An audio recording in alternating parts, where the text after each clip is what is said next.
lot of things which are very specific. So I don't want you to give you the sense that it's all general talk as we go. Now, how do you show the audience? The audience has to be shown all of the things that are supposed to be happening there by what you have to use. And that is people in a situation speaking lines. Now, the author tells you all of these things, but he doesn't tell you it blatantly, so that's why you have to be able to interpret a script the way that we talked about in the acting class or anywhere else. The director, most certainly. But I want to go over a few things. The play's title is a good place to start assessing something. The play's title is Our Town. Which means what? It means that we're looking at a microcosm of life, and it's a shared thing. It's not my town. It's our town. So we're looking at something that is common to people. What town? Shared experience. It is a town in New England. Well, that's in the play, but why our town? Well, it's our world, our universe, our life. Well, with a town, you can get specific in the sense that a town has everything in it that sustains life. So it's small enough though that you can, my world, it's too big.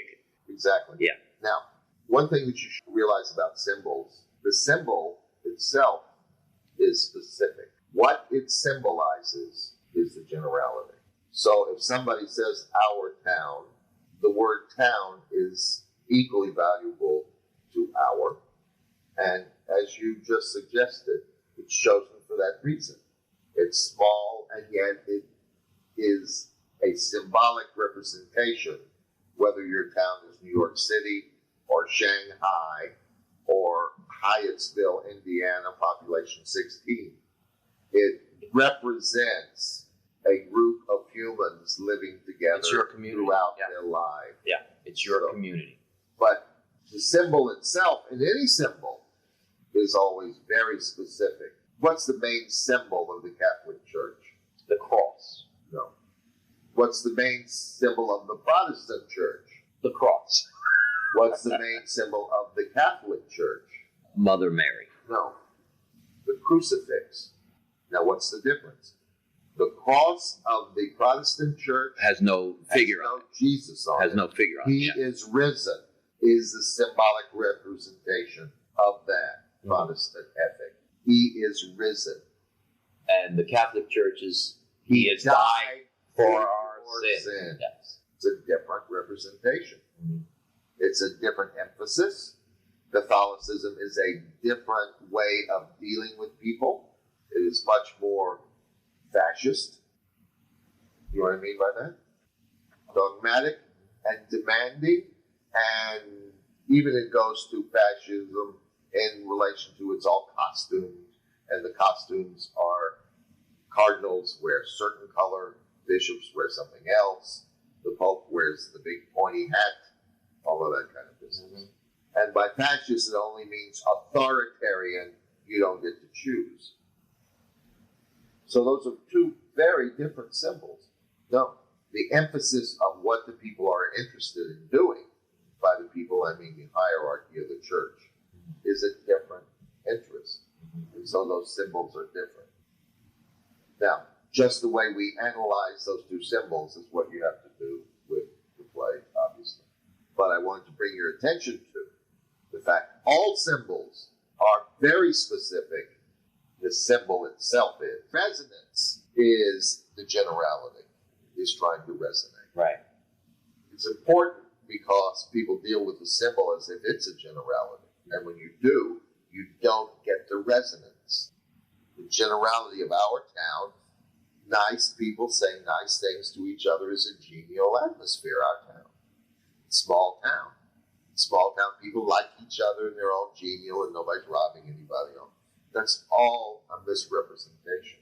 Based on the message of the play. Based on reality.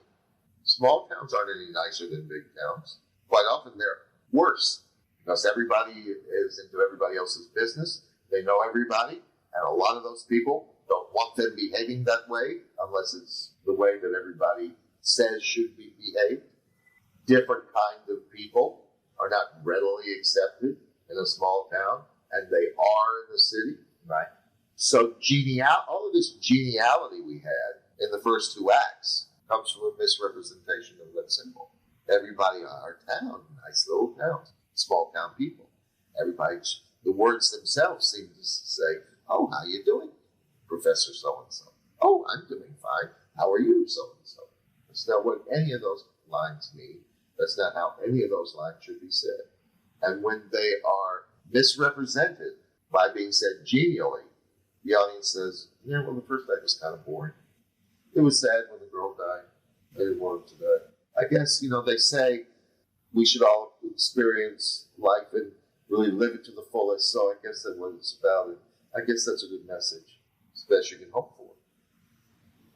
But when you put them through the other things the way it's supposed to be, then they won't feel that way when you have the things that are supposed to be there.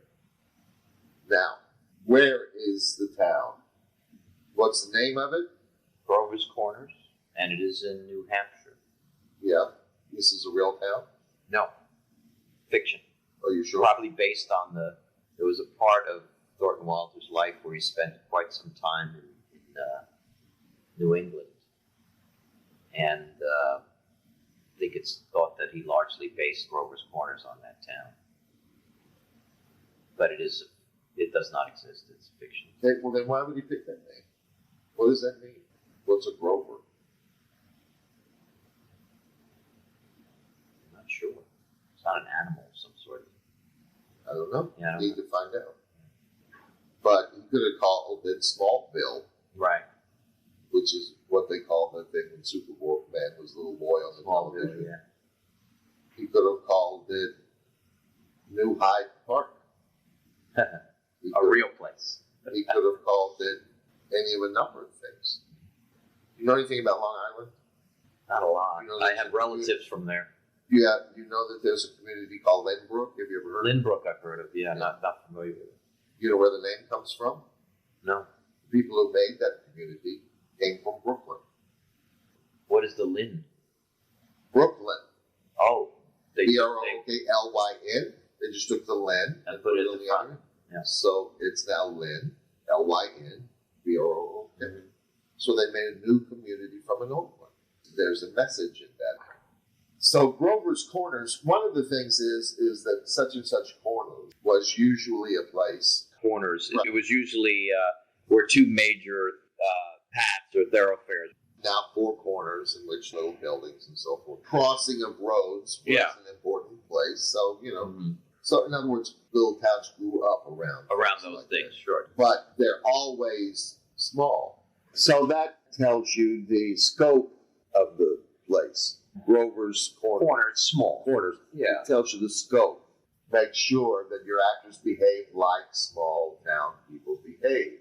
Now you got to find out, if you don't know, what that means. Yeah. Because generally speaking, people will take the assumption of what is the town, small town people, is Andy Griffith on the Andy Griffith Show. You know, the thing with little Opie and we're all and everything. Even though something troublesome comes along, and that's all bullshit. If you've ever been around a small town, I remember Lee once said, in a city, a foreigner is just somebody from another country. Town, They're an alien. So they have to behave like real small town people do, which means they don't like other people around. It's homogenous. Usually it's homogenous and so forth. In fact, the one area where the aliens are is called Polish Town. Yeah. Yeah.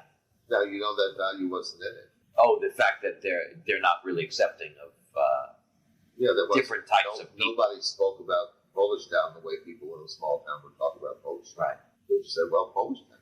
That's a very good example of how the director is going to show people concerned with bullshit rather than the experience of life. Since they're different from us, where do they live? Grover's Corners. No. Where do this other group? Polish Town. Yeah, and where is that? It's on the other side of the river. No, On the railroad tracks. wrong side of the tracks. Yeah, on the side of the railroad tracks. The wrong side of the tracks is a cliche description of where the people with less money, less intelligence, and immigrants live. So he's giving you the values. You don't say, well, small town people are nice people, so they wouldn't let their prejudices show. So therefore, those prejudices should show. Okay. Now, Rover's Corners what? New Hampshire. Which means? You mean the meaning of the word of Hampshire? No. Well, it means it's in the northern. Why isn't it Maine? Why isn't it New York? Why isn't it New Jersey? Why isn't it Connecticut? Why isn't it Texas? Why isn't it California? Why isn't it North Dakota? Well, I would think that New Hampshire is of the states that are in New England is one of the ones that is most, or historically most homogeneous. It's very homogeneous. And anything else you know about it? Conservative. Very. Now, conservative not only politically, they say in the thing we've got 84% Republicans to whatever. Yeah. Not only conservative politically, but their behavior is conservative. Mm-hmm. So if in the spring parade, the girls in the pink, the pale yellow, maybe the pale orange dresses are in the parade, the floral tones. If somebody wears a bright red dress, she would be a hussy. She would be, That's a bold statement. Well, how do people in New Hampshire talk? Just like people in New Jersey, right? No, they have their own accent. That may very well be. Yeah. What I'm talking about is now if we don't have it, then the images that we're seeing of people are not the images that the author has put in the play to carry a certain value. That means we don't get the value. There's the famous New Hampshire response. There was a joke, and they asked them, how do you get to so-and-so? They stop, they're lost there. They're not New Hampshire people. They're probably from New York or somewhere. We just come from New York City. We're going to Montreal, and we have to stop in a little place in New Hampshire first. We came this way, we did that, and we turned left, and now we're lost. Can you tell us how to get to something? You can't get there from here. That's the classic New Hampshire response. You can't get there from here. Which, of course, you can, but Too much to tell. You may not know. He's not going to get involved in all the Michigas. That's conservative. Mm-hmm. Now, when you have people who are conservative, it doesn't mean that their behavior is nice and easygoing and all of those things.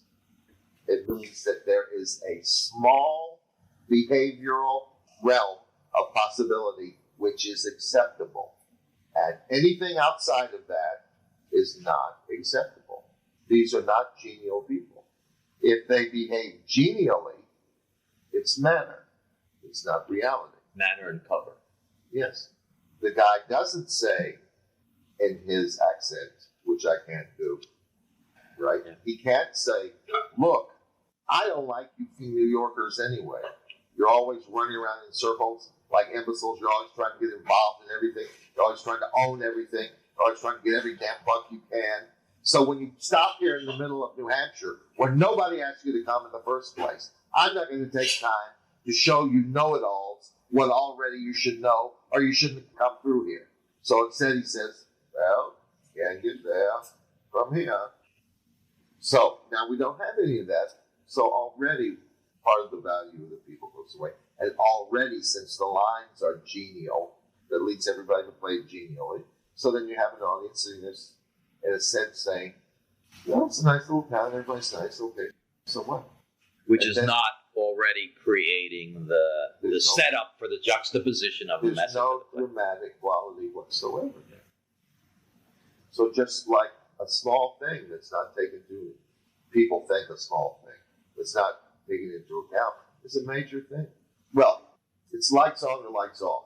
There's no sense that I'm almost getting there. You're either on the right path or the audience is not on the right path.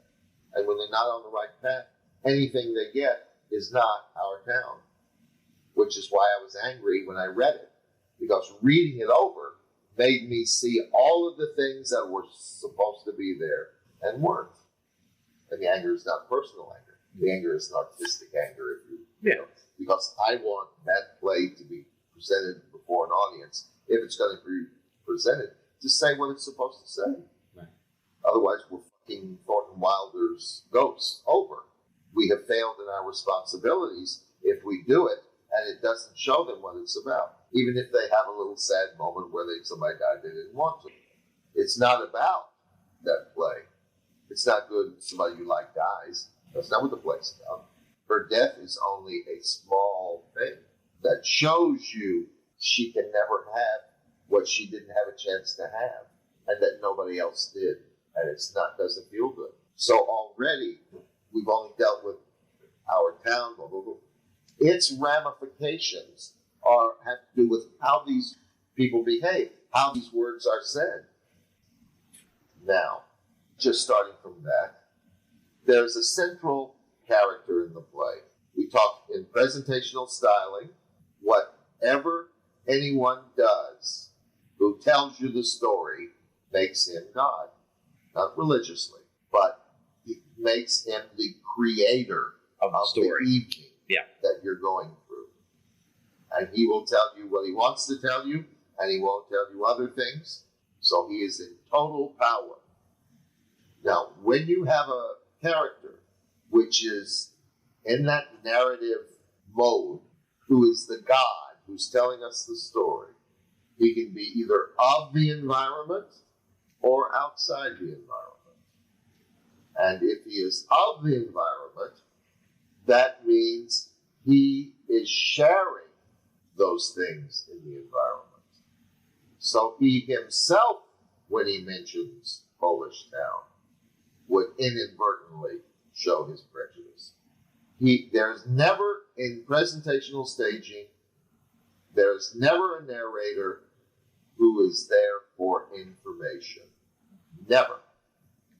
He is always there to either purposely or non-purposely reveal attitude. Bring out the theme, yeah. Well, those things will help bring out the theme.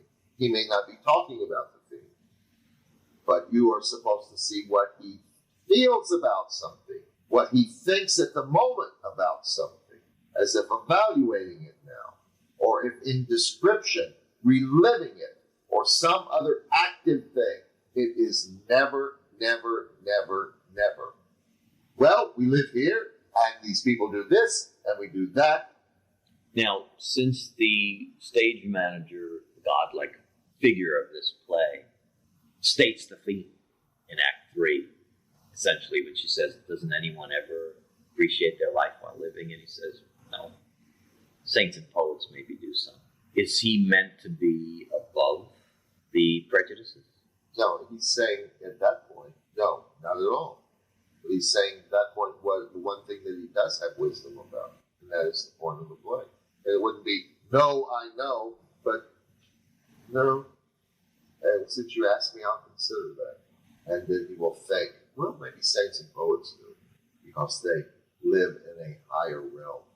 They live in the recognition of the generality to which the symbol sends reverberations. But you're saying, as the narrator, he too has to suffer from the ills of the people of the town. He can't be above it. He's not going to be above it if he's of the town. Now, how do we know he's of the town? He plays this little character, he plays that little character, and is accepted by the other people as one of them. But that can't be considered a godlike. Is he meant to be considered literally Mr. Morgan, or is it? Do you have any religious affiliations? Not at the moment. Have you? Yeah, oh yeah. And when you went to church, who was the deity? God. It wasn't Zeus. It was the deity of your community. Mm-hmm. Now, Mark Twain said about religion, it says in the Bible that man was created in the image of God. I think they got it the wrong way around. God is created in the image of man. Always. Their conception of God is from who they are.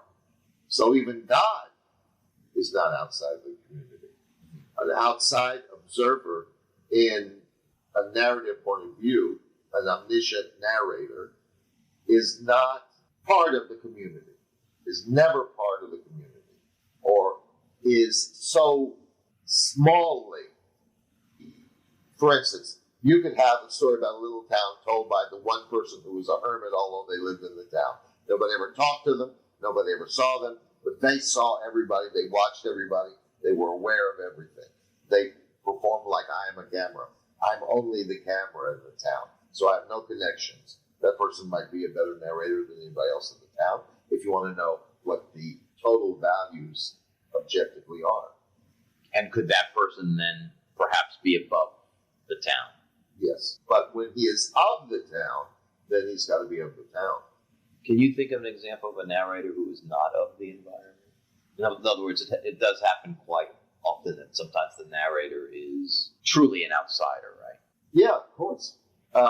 And in narrative fiction, which is novels and short stories, in narrative fiction, that person who tells the story sometimes is totally not involved in the story at all.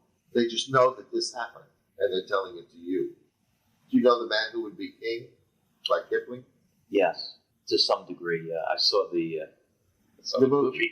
Well, the movie's not bad. Michael Caine and Sean Connery. Right. The movie's not a bad representation of that. But the teller of the story is the newsman in the novel. Not much of a character in the film, is he? No, because he's not involved in the action. In the story. They only come to him, they want some money to help on their thing. And then Peachy comes back later, and everything has happened to him and he can't see out of one eye and all that business. And he tells them what happened. But in the novel, that's who tells the story. He's totally outside of their experience of going and having all of these things and Uzbekistans or whatever the stands were called at the time. But when you have a character in the story who is of the community, he's of the community. So the fact that the guy you cast had an Australian accent is only a minor problem with that. He wasn't of the community at all. And so therefore he can't tell you about our town. He looks like an interloper into the town. When you don't have, so now if you're there, you don't have the milieu because you don't have the small town. Not only about that, the milieu, the small town in New Hampshire, with the conservative people behaving conservatively the way Yankee Dale from here suggests. You don't have that. You just have anybody saying things genially. You have not only not the small town, but you also do have something which isn't the small town, which is everybody's genial. That isn't a small town. So you're not telling the truth about what the author wanted to be told. The audience doesn't know what people are doing. They don't know what any of the things mean. It's just everybody's nice and genial, and they're, that's how small town people are. That's a terrible, terrible misrepresentation of how what small town people are. Now, your God comes in, who's supposed to be, this is our town. Our means he's in it, not their town. And he behaves in it, and he knows the people, and talks to the people, and even plays certain characters from time to time. If we don't have that, where are we going to go from there? There's not going to be any event of the play that's going to have its meaning. Say that again? There's not going to be any event of the plot, the play, the plot, that's now going to give it meaning. That's not going to give it meaning. It may give it momentary meaning when an element of the plot has a main character we just saw get married, now dead. It gives us a general meaning. We didn't want her to die. That's not what the play is about. The whole rest of the thing up to that point, and even after that point, we don't know. It's just, it's one of those small town plays. It's not. It's a very sophisticated play. You're looking puzzled. No. All right. Now, with the play, there is a conceit, and that conceit is, I'm the stage manager of the play. Well, what are the people supposed to say? Oh, I get it. He's supposed to be the stage manager, but he's really a character. What does a stage manager do? Have you ever stage managed anything? No. Worked with stage managers, obviously. Well, the fact is, if you don't know what they're supposed to do, the likelihood that you told them to do the right things is not very high. What I'm saying is that if you were the director, the stage manager only does what you tell him to do, or you want him to do. And if you don't know what the stage manager is supposed to do, then what you want him to do or what you tell him to do may not be right. That's the only point I was trying to make. Yeah. What does the stage manager do when he manages the stage? Make sure that the sets are in the right places for each section. Prior to the play, beginning of Act 2, beginning Act 3. Make sure that the set is in place, the props are in the proper place. Oversees, the prop master doing that. And so make sure that everything is in the right place for the play to come on. Start. Yeah, start and come on. Okay. Now, how is the audience going to know that he's the stage manager? He'll tell the actors what to do, where to go. He'll make sure everything's in place. No, but by what's in the play. How are they going to know he's the stage manager? By what's in the play? I see, because there's no direct line about him being the stage manager, right? It's just called the stage manager in the program. That's what tells them. Stage manager. The program. Yep. He has no title. He has no name. He's the stage manager. He's called just the stage manager. Actually, no. No curtain, no scenery. The audience arriving sees an empty stage and half light. Presently, the stage manager, hat on and pipe in mouth, enters and begins placing a table and 3 chairs down stage left, and a table and 3 chairs down stage right. He also places a low bench in the corner of what will be the web house, left and right point of view. The actor facing the audience, up is toward the back wall.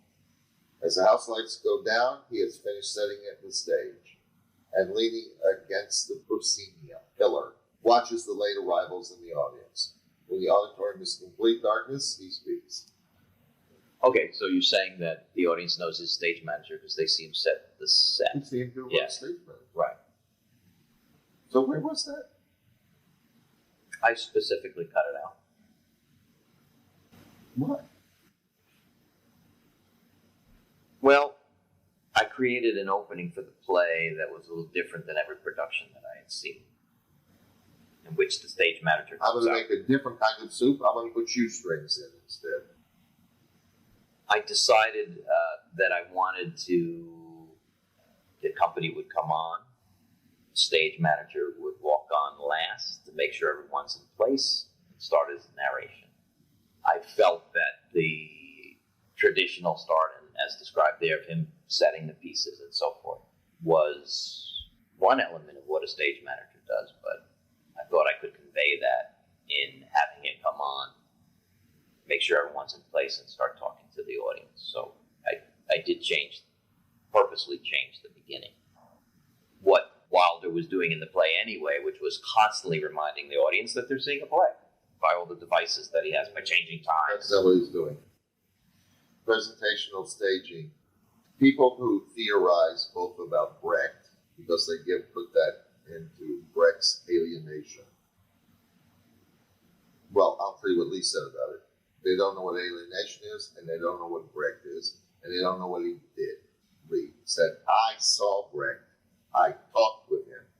I saw his plays. I know what he did. So all this other stuff is a bunch of bullshit. Alienation effect. That's bullshit. What they're talking about is one of the 2 types of staging. Presentational staging. Which means that you talk to the audience. You talk to the audience. Yeah. But that only puts you in relation to them as the one who's telling the story. It does not mean you don't want them in the story. It does not mean you're trying to always remind them they're in the theater. Who in their right mind, who wants you to be involved in what they're doing, is going to try to do things which will keep you from being involved in it? I didn't mean that as a result of keeping them from the I involvement. am stern in my tone because this is a delusion that's fairly widely held in people who consider themselves avant-garde, for instance. Yeah. But also a lot in the theater. No, that's like saying, I'm going to use language in a novel which will remind everybody it's fancy language every moment, instead of having them get involved with the story and the characters I'm telling. Right. Yeah. Finnegan's Wake is a pilot, regardless of how many English professors sit around talking all the time about how wonderfully brilliant it is and all of that. That's Joyce. Yeah, that's unreadable. Yeah, Now, why would Thornton Wilder make the one who's telling the story set up the set. Why would he make him the stage manager rather than the Yeah. play's author or God, Yeah, or an old man who used to live in the city who died and now comes back. The play starts with them up in the cemetery like they are at the end, and he's one of the people, and he gets up and now comes to the audience and starts telling about Grover's Corners, and we'll come back here later, you'll see, which essentially he says. He doesn't say that. He says it early on, that it's about, the play's about blah, blah, blah, life and death. And so he's already alluding to that. So it could be done just as easily the way I just suggested. Make him one of the dead people. He can tell the story. So why make him the stage manager if you're not going to use him as the stage manager? You didn't use him as a stage manager, by the way. You just used him as a God voice. But why make this? What I'm trying to suggest is there's values in that. And the chief value is the audience, before the play starts, sees him doing the things that show he is the one who controls what's going to be shown. He, several times in the play, said, okay, enough. Let's go on to the next thing. Why does he do that at those moments? That's not, I've had enough of this scene, just generally. So that you can control what you want the audience to see, because you're only showing a segment. Right. So why does he stop when he Slice of stops? life. Each of the times he stops, there's a dramatic reason that he's aware of. If I let this go on, it's going to go somewhere a little nasty. A little ugly. Yes. And by the way, I think it happens 3 times. And when he does that, each of those scenes is not at the same kind of problem, which is he sees is going to happen. The author knows better than just to repeat the same thing 3 times in a row. So when he interrupts all those times, who is he to interrupt? He's the guy who did it all. He is the one who's running the show. And when you don't have that, you don't have this person who I saw was just a disembodied person. He came in and said some things. Who was he to say anything? Just a guy who has lines where he's saying those things? So when you change something, you better damn well know what the thing is you're changing and what values it has before you take them out of the play. So now, therefore, we lose who the people are, their milieu. We lose the sense of the New Hampshire in them. We instead gain a general sense, a cliched sense of what small town people are, that they're genial all the time. Then somebody comes out and starts talking to us who just, I don't know who he is. Who is it? But if he does what the author says to do, then I know he is, because I see what he's doing. When I'm sitting there, I think, if I've been to the theater before, I think, oh, that's probably the stage manager setting up. I don't expect him to be in the play if I don't know the play. I just think they don't have a curtain here. The thing is in half light. Why? The stage is half lit, he says. Why? Because it's supposed to be before the play starts, so that we see the stage manager setting the Why stage. no light? Why no light? Right. You won't see him. Be in darkness, you mean? No. He won't be able to see what he's doing up there. So there's a real reality, not a play reality, for a stage manager before the play to be on a dimly lit stage. So he can put the things on the places where they're supposed to go. So the author is telling you exactly what you need to do here. And you didn't do it. You threw it away. You can't do that.